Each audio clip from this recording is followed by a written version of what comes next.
Sí, ya hemos anunciado que hoy Óscar Matute de Alternativa iba a estar con nosotros y de hecho ya estamos en estudios. Óscar, ¿qué tal?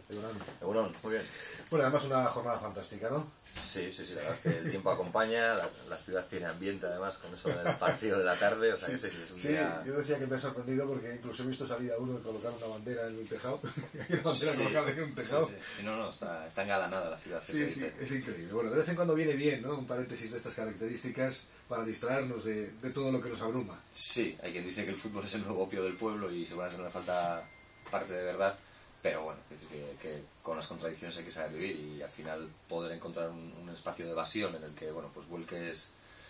ilusiones colectivas a mí no me parece del todo mal, ¿no? Yo creo que bueno, además que como futbolero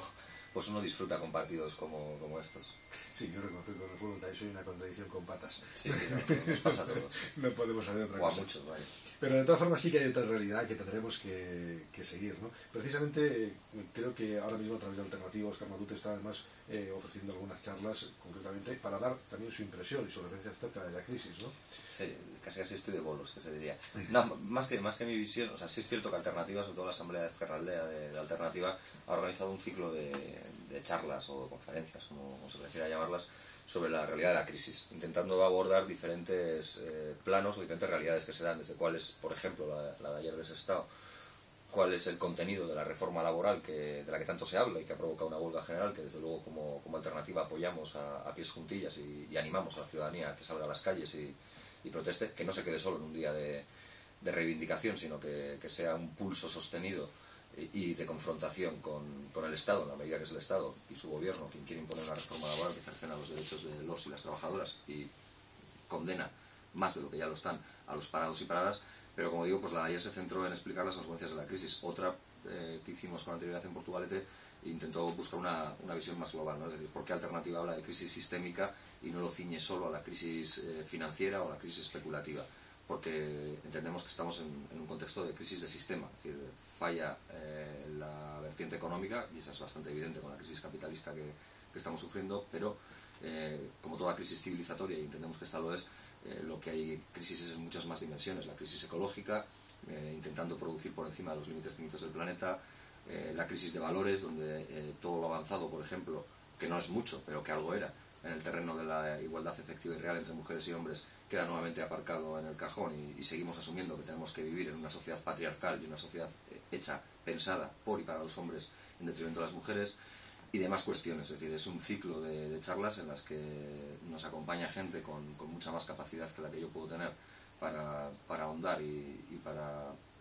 buscar la raíz de todas esas dimensiones y a partir de ahí generar conciencia social, ¿no? Generar conciencia social porque probablemente nos invaden con titulares que nos avisan de los peligros de la crisis. Cierto es que hay otros titulares más afectos al régimen de gobierno que dicen que puede ser maravillosa, pero probablemente poca gente sepa cómo nos va a afectar eso en el día a día. Es decir, cómo al día siguiente de la entrada en vigor de la reforma laboral, que no es la primera, que es la reforma número 53 desde el año 82, también para que esto lo tengamos en claro, y ninguna de las 52 anteriores ha creado empleo, entonces no hay que confiar demasiado en que esta lo cree, por mucho que así lo anuncien quienes la han llevado adelante. Pero como digo, yo creo que es importante que todos sepamos en qué nos afecta en el día a día, es decir, cómo nos van a despedir, cómo nos van a utilizar, cómo van a precarizar nuestros derechos o cómo van a despreocuparse por completo o nos van a someter a entidades tan poco sensibles con los derechos de los y las trabajadoras como las ETTs, ¿no? Es decir, todas esas realidades. Sí, pero es curioso, ¿no?, que aquellos que incluso no reconocen que estamos ante una crisis sistémica dicen que es una crisis coyuntural, luego a la hora de hacer reformas las hacen estructurales, ¿no? Porque entran a la raíz de la cuestión. La reforma laboral, por ejemplo, claro, el recorte no es simplemente coyuntural, es para siempre, es un recorte de derechos importante. Claro, ¿no? Es decir, lo que estamos viviendo y lo que estamos viendo es la dimensión más palpable, que es la de la crisis económica, es decir, la incapacidad de la gente para llegar a fin de mes, el riesgo de caer en la exclusión, bien por la pérdida de la vivienda ante el atraco sistemático de los bancos o la pérdida del empleo sin garantía alguna por el capricho de sostenimiento de los beneficios de determinados intereses empresariales y demás, pero hay mucho más detrás. Nosotros cuando hablamos de crisis sistémica, y ahí difiere un poco, es decir, yo no creo que las medidas sean estructurales, lo son en tanto en cuanto pretenden reformar el mercado laboral para intentar subsanar las piezas que dentro del engranaje capitalista se muestran como desgastadas o agotadas, pero nadie plantea es decir, ninguna de esas reformas va encaminada a plantearse que hay que situar en la centralidad del debate cuestiones que no sea el sostenimiento del sistema capitalista. Y quizás a alguna gente que pueda estar oyendo esto le suene a un discurso, pues no sé si añejo o por lo menos catastrofista, pero para nosotros es importante que se entienda así. Es decir, preferimos hablar del trabajo, del reparto del reparto del trabajo más que del empleo. Y aquí se habla del empleo, pero se olvida sistemáticamente a las decenas de miles de mujeres o centenares de miles de mujeres que trabajan pero que no cotizan, porque su trabajo no está caracterizado como empleo, no está dentro de eso que se llama la economía productiva. Insistimos en que cuando intentan diferenciar la economía especulativa, es decir, la que han provocado los bancos con sus créditos y sus especulaciones y demás, cuando intentan buscar ahí remedio, lo que hacen es intentar reforzar un sistema productivo que vuelva a dejar a la mujer fuera. Es decir, esto es muy viejo, es lo que decía Carlos Marx de la plusvalía, ¿no? Es decir, nos intentan meter en una realidad de consumo donde quien produce los bienes de consumo es necesario por dos cosas, porque los produce y porque luego los vuelve a consumir a través de la compra. Pero sin embargo, la diferencia entre lo que genera riqueza y lo que le devuelven vía empleo es brutal. Es como hablaban ayer de la revolución de la patata en Grecia, ¿no? De cómo el productor le pagan 10 céntimos y en el mercado se vende a 70. Pues esto es lo mismo. Entonces es imposible que abordemos todo este problemón, todo este drama que tenemos encima, si solo nos centramos en cómo mejoramos las condiciones de empleabilidad de la gente o cómo mejoramos una flexibilidad, que me parece un insulto claro y nítido utilizar esa palabra, para que la gente pueda encontrar empleo en peores condiciones, ¿no? Entonces, yo creo que el problema es mucho más global y por lo menos a las gentes de izquierda nos tendría que llevar una reflexión. Es decir, si nos pasamos la vida diciendo que el capitalismo no es la solución, que el modelo económico que soportamos, y nunca mejor utilizada la expresión porque no lo disfrutamos sino lo soportamos, no es sostenible porque no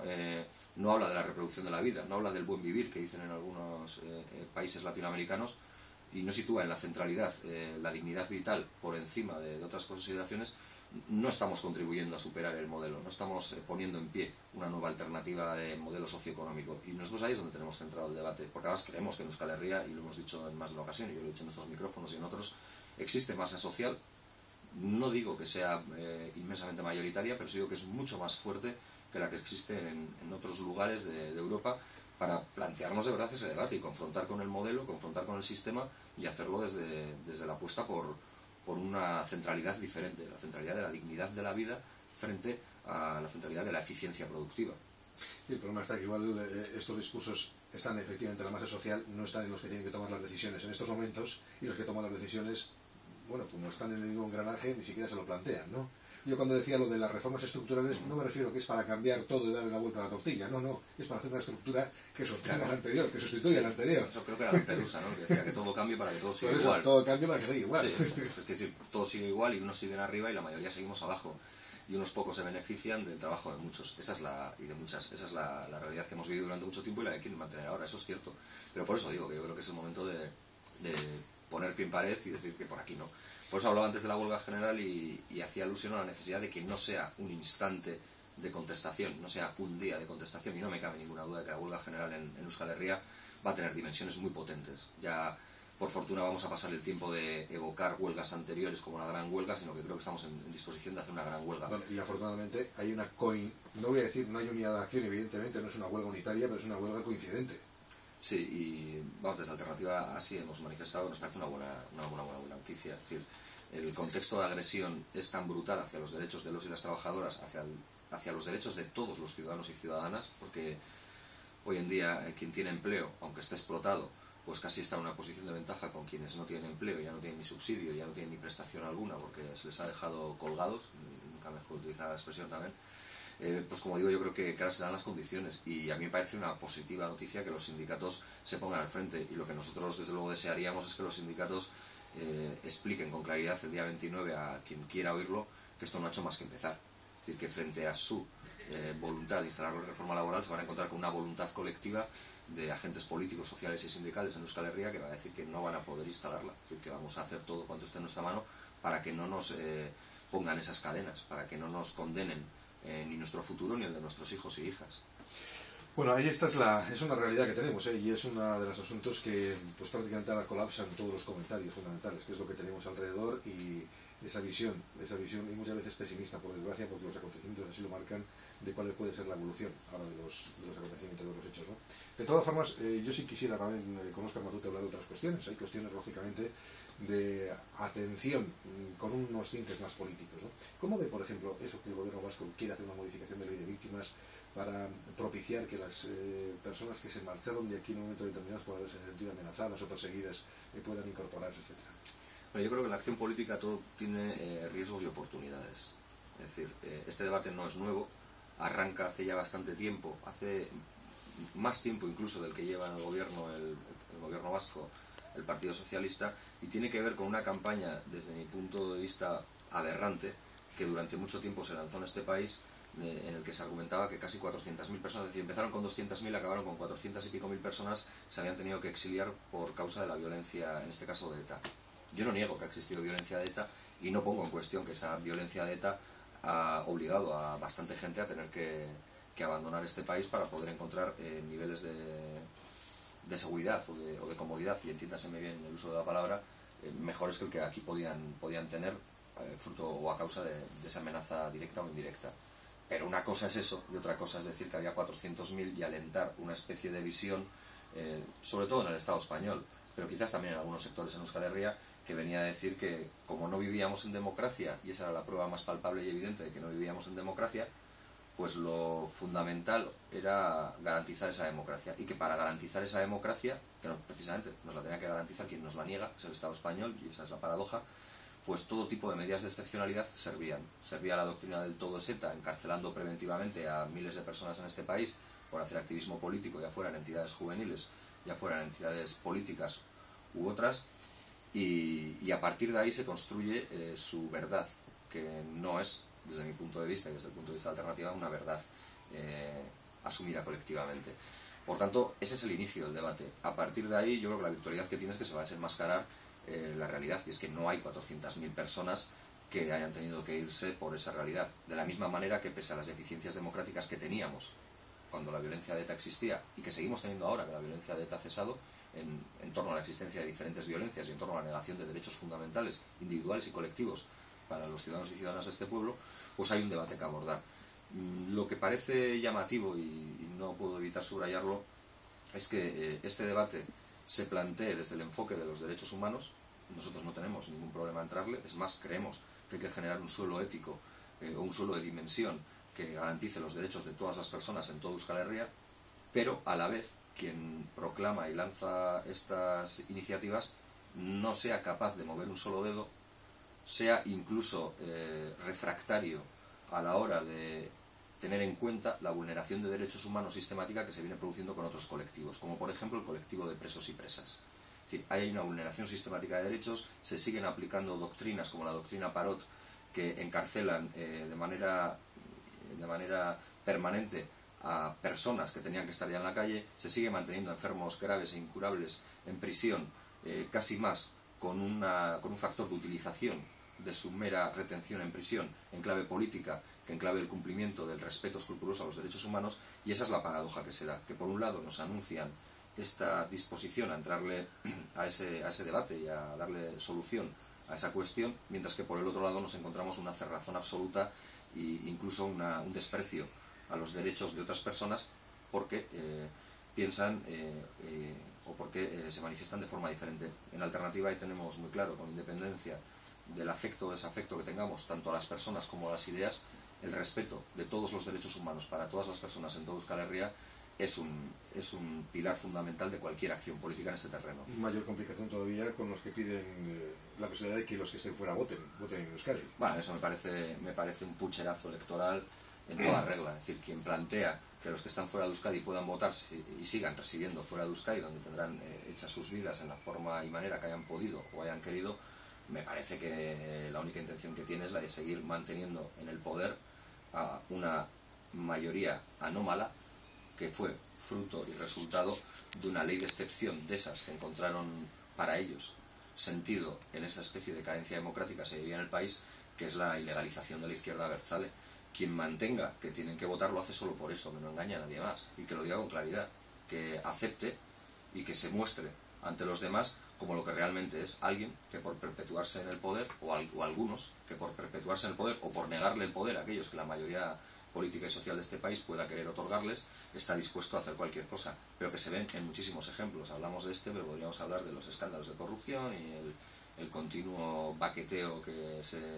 al que se someten entre unos y otros partidos. A mí no es un juego que me interese demasiado, porque creo que está trampeado desde el inicio.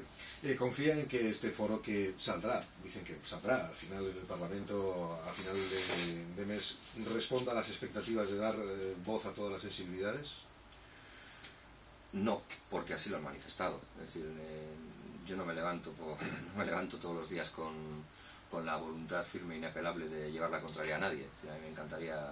me encantaría compartir felicidad con quien dice estar feliz. El problema es que ellos ya han manifestado desde el inicio que en ese foro, primero, la izquierda abertzale, que es una parte importante de la solución que tenemos que encontrar entre todos y todas, no va a tener cabida, porque como no está en el Parlamento, no va a tener la igualdad de oportunidades que tienen las fuerzas que están en el Parlamento, aunque su no presencia se deba a una decisión arbitraria como la de la ley de partidos. Y en segundo lugar, porque han marcado unos objetivos para esa ponencia que determinan que su objetivo principal es conseguir el abandono definitivo de la violencia de ETA. Yo ahí soy claro: para conseguir ese objetivo, esa ponencia sobra. Es decir, ese objetivo se va a conseguir, y se va a conseguir porque, por un lado, la ciudadanía de Euskadi ha sabido perseverar, insistir para que desapareciera la violencia de ETA, y ha sabido mover las dificultades y los obstáculos que existían en ese camino, y en segundo lugar porque la unilateralidad puesta en pie por la izquierda abertzale, y no voy a decirlo de otro modo, ha servido para que desde esa dimensión unilateral de contribución a resolver los problemas nos encontremos en la situación actual. Y eso no lo ha hecho la ponencia antes y no lo va a hacer ahora. Y en cualquier caso, me planteo qué virtualidad puede tener una ponencia en un Parlamento con una foto truncada como la actual y con un recorrido legislativo tan breve como el que tiene por delante, porque en el peor de los casos las elecciones serán en marzo, no más tarde, porque así lo marca la ley, vamos, no por otro tipo de cuestión. ¿Cree que es una negaza el que se esté solicitando la disolución de ETA para dar pasos o para tomar algunas decisiones? Pero no es nuevo. Es decir, yo creo que desde que empezamos este proceso vimos como los límites marcados con anterioridad, en la medida en que se iban cumpliendo, se iban elevando. Es decir, es una continua trampa, o es como la del burro y la zanahoria. Es decir, nunca llega porque se la voy alejando. Es decir, la zanahoria que se encuentra en un punto, cuando el burro llega a ese punto, se la pongo 2 metros más adelante hasta que me lleve donde yo quiero. Ahora se agarran a ese acta de ETA de abandono definitivo. Yo lo he dicho en más de una ocasión: en Irlanda no se ha producido ese comunicado de abandono definitivo de la actividad armada por parte del IRA, y nadie duda de que el IRA ya no existe, de que el IRA como tal ya no va a volver jamás a la actividad armada. Por tanto, a mí eso me parece una excusa o un pretexto que en el fondo, y ese es el verdadero problema, pone en evidencia una realidad más dura de la dimensión política de las cosas. Y es que hay determinadas formaciones políticas y determinados intereses creados en torno a una realidad que se conocía, que era la realidad de una violencia, llamémosla, de baja intensidad, que permitía y servía de pretexto para que no se hablara de otras muchas cosas, como hemos hecho al principio con la crisis económica, y para que a la vez se pudieran poner en pie medidas que en ningún caso han supuesto una ampliación de derechos para los ciudadanos y ciudadanas, ni una mayor participación en la toma de decisiones en el poder de los ciudadanos y ciudadanas, sino todo lo contrario. Y ahí es donde encuentra sentido esta exigencia continua, que no obedece. O sea, las últimas encuestas hechas por institutos tan poco sospechosos de ser cercanos a mis pretensiones o aspiraciones políticas, como el Eustat o el Euskobarómetro, señalan que la ciudadanía de Euskal Herria, en este caso la ciudadanía de la Comunidad Autónoma Vasca, de manera muy abrumadora, muy mayoritaria, exige ya un acercamiento de los presos, exige ya una política penitenciaria diferente, exige ya la habilitación de espacios de diálogo sin exclusiones, para precisamente empezar a recomponer una convivencia que durante mucho tiempo ha estado dañada y sesgada por la existencia de múltiples violencias. Una de ellas, la de ETA, ha desaparecido, otras, por desgracia, todavía no. Bueno, pues hemos cumplido ya nuestro recorrido. Al final me he quedado con lo de la unidad de acción de fuerzas abertzales en el tintero, pero bueno, de todas formas ya hablaremos de ello precisamente. Óscar Matute de Alternativa, gracias por estar con nosotros esta mañana. A vosotros. Que tenga buen día. Vale.